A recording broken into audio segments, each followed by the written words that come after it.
Every guitar player in the world knows what a Fender Stratocaster sounds like, but, you know, when Jimi Hendrix picked one up, he didn't just play it. He broke it. Right, but not physically. Exactly, not physically. At least, well, not until the end of the show anyway. I mean, structurally. See, most people look at footage of Jimi and they think, oh, wow, look at that. A left-handed guy playing a right-handed guitar upside down. Yeah, it looks incredibly cool. It does. But what looks like a simple stylistic choice or just, you know, a left-handed workaround, it was actually this accidental act of acoustic sabotage. Absolutely. By turning that instrument on its head, Jimi unwittingly triggered this chaotic chain reaction of acoustic physics, and that fundamentally mutated the DNA of rock guitar. Think about the engineering behind a standard Stratocaster. It is a meticulously designed piece of hardware. The string lengths behind the nut are measured down to the millimeter, and the pickups, which are those magnetic microphones sitting under the strings, they are deliberately angled. That angle is supposed to make the thick, heavy bass strings tighter and the thin treble strings brighter. It's all highly calculated. Exactly. Even the individual magnets on those pickups are staggered at custom heights just to balance out the volume across the fretboard. The entire thing is a finely tuned machine built exclusively for right-handed players. But when Jimi flipped it, he threw a massive wrench into those exact blueprints. Suddenly, the longest strings became the shortest. The angled bridge pickup was, well, completely inverted. Yeah, and those staggered magnets were entirely upside down. Right. It was a total structural glitch. If you handed that setup to a straight-laced studio engineer in 1967, they would have told you it was a mechanical disaster. The tension was completely wrong, the EQ was backwards, and the volume balance across the strings was totally ruined. Yet in Jimi's hands, that exact mechanical disaster became the holy grail of rock tone. Because of how the physics changed. Precisely. Because the bass strings now had less tension, you got this loose, rubbery low end that was absolutely perfect for percussive thumb slapping. Oh, wow. Yeah, and because the treble strings now had more tension and were hitting the wrong part of the pickup, it created a vocal-like warmth. It actually tamed the harshest, piercing high frequencies. And what about those inverted magnets? They created a compressed, mid-range harmonic bloom. It allowed a note to sustain almost infinitely. He didn't just change the way the guitar was played. By forcing a right-handed machine to work in reverse, Jimi Hendrix stumbled into a freak accident of physics and birthed the modern electric sound. Welcome to Deep Cuts and Deep Thinking. Today, we are diving into a massive stack of musicological, biographical, and cultural analyses on the life and legacy of Jimi Hendrix. And the mission for you listening today is to discover how an impoverished, self-taught outcast broke the rules of physics, electronics, and social expectations. And really why his legacy is so much more than just that myth of the wild man of rock. It's a huge topic. It is. So, where do we start with someone who seems like they just dropped out of the sky fully formed? Because to hack a Fender Stratocaster like that, you need a certain kind of mechanical genius, and that definitely wasn't born in a vacuum. It feels like a survival skill. It absolutely was a survival skill. The sources point us straight to his childhood in Seattle, Washington. He was born on November 27th, 1942. And, well, you really have to understand the environment he grew up in. Right. It was defined by severe instability, deep poverty, alcoholism in the home, and just profound emotional neglect. Making do with broken things wasn't some creative choice for him. It was the only option. Yeah, I read about this one famous anecdote of a young Jimi at school. It's honestly heartbreaking. He would carry a broomstick with him everywhere, just sweeping the floor and pretending it was a guitar. Yeah, clinging to it like a security blanket. Exactly. A kid's so desperate for an instrument, he's pretending with a broom. But eventually, he upgrades to actual garbage. He finds a one-string ukulele in the trash. Right, and he manages to learn Elvis Presley's Hound Dog by ear on that single string. When you think about the mechanics of that, it's wild. If you only have one string, you can't play chords. You have to slide your hand up and down the neck horizontally just to find the melody. Which is incredibly restrictive. But that limitation essentially forced him to develop that fluid, sliding vocal style of playing before he ever even owned a real guitar. And that innate ear for melody is what carried him through a really turbulent adolescence. I mean, he was constantly on the margins of society. By the time he was a teenager, he was facing the very real threat of prison for riding in stolen cars. So he pivots. Right. To avoid jail time, he enlisted in the military. He joined the 101st Airborne Division at Fort Campbell. You know, by all accounts, he was a terrible soldier. I can imagine. Yeah, constantly sleeping on duty, endlessly distracted by his guitar. But Fort Campbell is where he met a bass player named Billy Cox, who would become one of the most important musical anchors of his entire life. Still, the military command structure just couldn't contain him. He was discharged for unsuitability on July 2nd, 1962. Which was probably for the best. Definitely.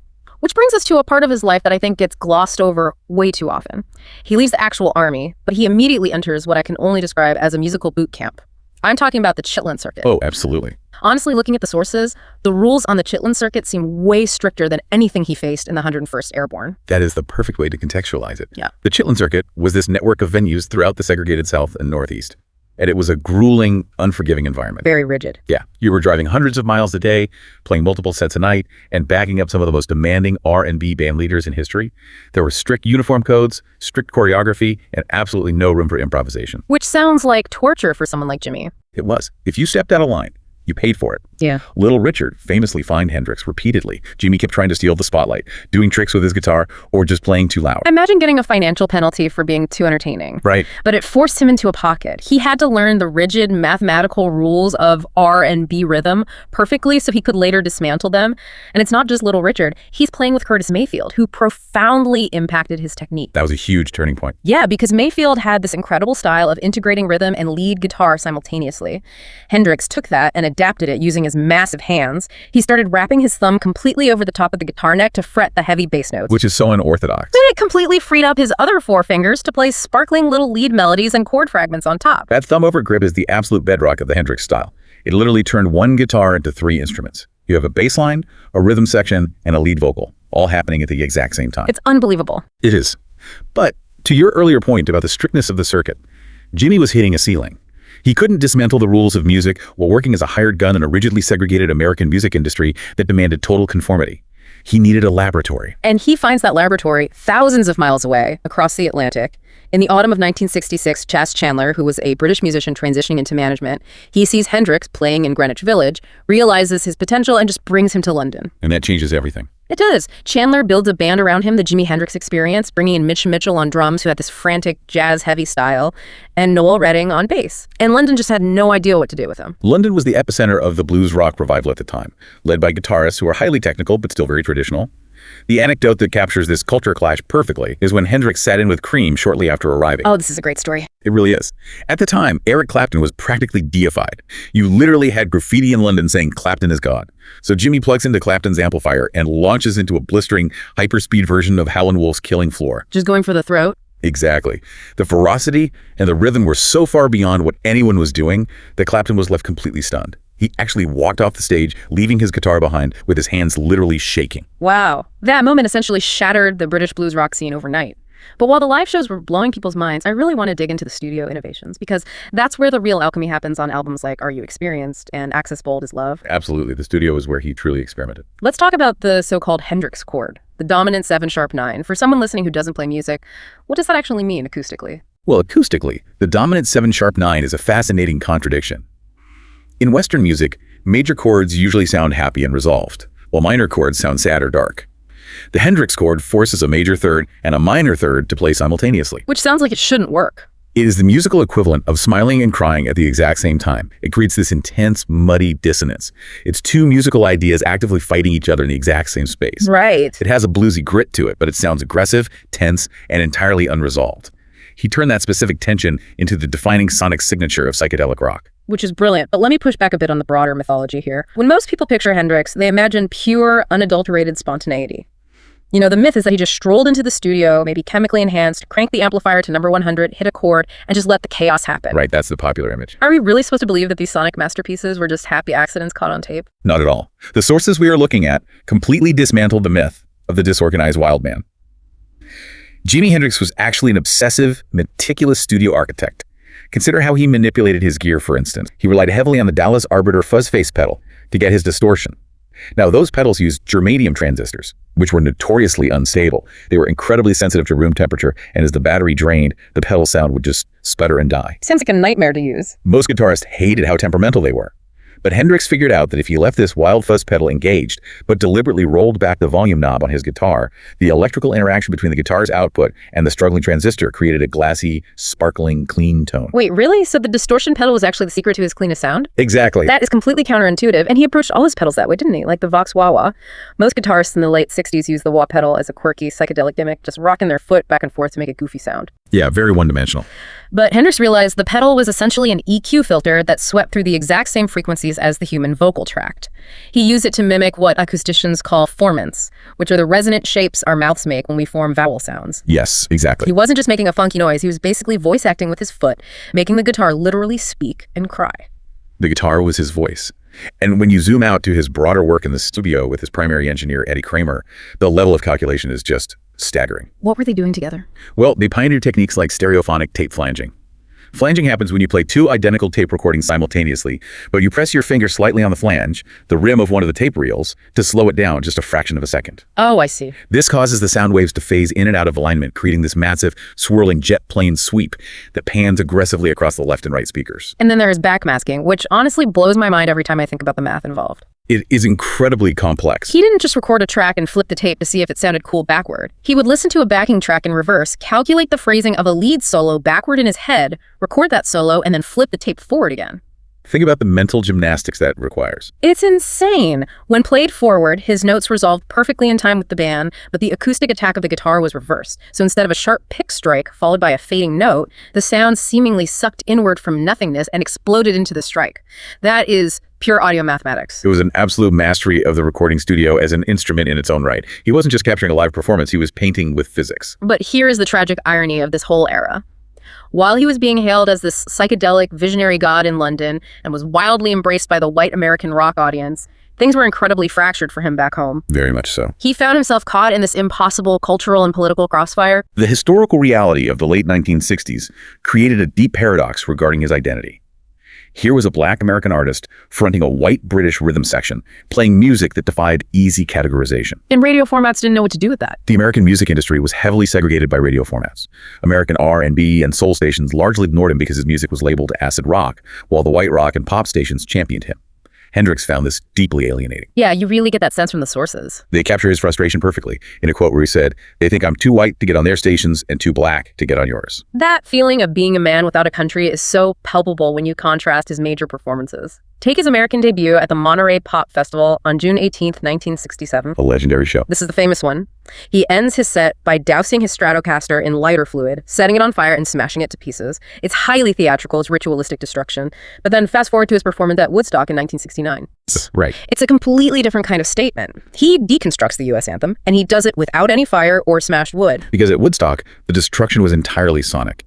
He used the fuzz face and a univibe pedal, which creates this throbbing chorus effect to turn the national anthem into a terrifying audio documentary of the Vietnam War. How did he do that mechanically? Mechanically, he was using his guitar's whammy bar to drastically drop the pitch of the strings while simultaneously controlling the feedback loop from his massive amplifiers. He made the guitar scream like falling bombs, wail like air raid sirens, and mimic the chaotic clipping sounds of actual combat. He transformed a patriotic symbol into a mirror of national trauma, and he pushed that concept even further when he formed the Band of Gypsies. That was an incredible era. Yeah, this was an all-black trio featuring his old Army buddy Billy Cox on bass and Buddy Miles on drums. They recorded a track called Machine Gun, which is arguably the most terrifying piece of electric guitar music ever recorded. Oh, absolutely. To get the sound of a battlefield, he relied on beat frequencies. If you play two notes that are almost but not quite perfectly in tune, the sound waves collide and create a rhythmic, pulsing phase interference. It sounds like a rapid whoop, whoop, whoop. It's an intense physical sensation. Hendrix weaponized that acoustic phenomenon to mimic the literal chopping sound of helicopter blades and machine gun fire. He was using raw physics as an emotional weapon. And this highlights a fascinating aspect of his legacy. He was under immense pressure from radical political groups to become a spokesperson, to march, to align with specific movements. So how did he navigate that? Was he actively trying to be a political radical or just a musician caught in the crossfire? Well, he consistently evaded easy positioning. He rejected being used as a political pawn by anyone. His philosophy was that his instrument was his ultimate statement. He didn't need to give speeches because he could use descriptive sound design to articulate the chaos, the anger, and the trauma of the era way more accurately than any political slogan ever could. That is incredibly powerful, but that level of output comes with a cost. The relentless pressure from all sides, the creative expectations, the political crossfire, the staggering financial burdens, it pushed him to the absolute brink. It really did. It culminated in an exhausted final chapter that I think the general public widely misunderstands today as just a classic rock star burnout. The narrative of the burned out rock star is honestly a huge disservice to the reality of his final year. The pressures were largely infrastructural and crushing. What do you mean by infrastructural? Well, he was pouring massive amounts of money into building Electric Lady Studios in New York City. He was designing it as a state-of-the-art creative sanctuary. But the construction costs skyrocketed, leaving him deeply in debt. Oh, man. So to cover the studio bills and his mounting back taxes, his management forced him into a grueling European tour that he physically was just not ready for. Which leads to his performance at the Isle of Wight Festival on August 31st, 1970. If you watch the footage of that show, it is deeply uncomfortable. The conditions were terrible. Yeah, it was a mess. He's battling awful technical issues. He's literally picking up local police radio interference through his amplifiers, and he just looks profoundly spiritually exhausted. He's completely drained. It was a remarkably dark period, and it set the stage for the tragic circumstances of his death just a few weeks later. On September 18th, 1970, Jimi Hendrix passed away in London from asphyxiation. Such a tragedy. He had taken 9 Vesperax sleeping pills, which for context was 18 times the recommended therapeutic limit, in a desperate, tragic attempt to combat the chronic insomnia that had plagued him for years. It is a devastating loss, and what makes it even more tragic, based on the sources we're deep diving into today, is what was actually lost. Because despite the physical exhaustion, he was not in a state of creative decline. The music he was writing was more ambitious than ever. Not even slightly in decline. The studio material he was developing in 1970 was incredibly rich and complex. He was actively planning collaborations with the jazz trumpet legend Miles Davis and the brilliant orchestral arranger Gil Evans. So he was pushing boundaries again. Absolutely. He was moving rapidly away from standard rock formats toward jazz fusion and large-scale, intricate orchestral music. He was also deeply invested in a personal philosophy he called the Electric Church. The Electric Church. I love the sound of that, but what does it actually mean in practice? Well, Hendrix believed a music played at a high enough volume, with absolute raw emotional honesty, actually possessed a physical weight. He believed that kind of sheer sonic force could bypass the human intellect entirely. Like getting past our biases. Exactly, getting past our politics, our overthinking minds, and striking directly at the soul. He viewed his concerts not as mere pop entertainment, but as a secular religion, a space designed to provide communal, spiritual transcendence for everyone in the room. So bringing all of this together, how do we understand him? To me, Hendrix wasn't a burned-out bulb at the end of his life. He was more like a supercomputer overheating. I like that analogy. The physical hardware of his life. You know, the grueling management schedules, the relentless touring, the massive societal expectations that hardware simply couldn't process the visionary software he was writing in his head. That is a profoundly accurate way to look at it. He arrived from his own future, hacking the technology of his time, to outline a musical territory that took the rest of the world decades to fully understand, let alone actually inhabit. And it all brings us right back to that accidental mechanical glitch we started with. By simply playing a guitar upside down, he threw a wrench into the blueprints of acoustic physics and reinvented rock and roll. It really makes you wonder, what ordinary digital tools or algorithms do you interact with every single day that are just waiting for someone to plug them in backward? It's a brilliant challenge. The next time something in your life seems totally backward or broken, maybe don't rush to fix it immediately. Right. Let it play and see what it sounds like. If you found this podcast interesting, please like and subscribe.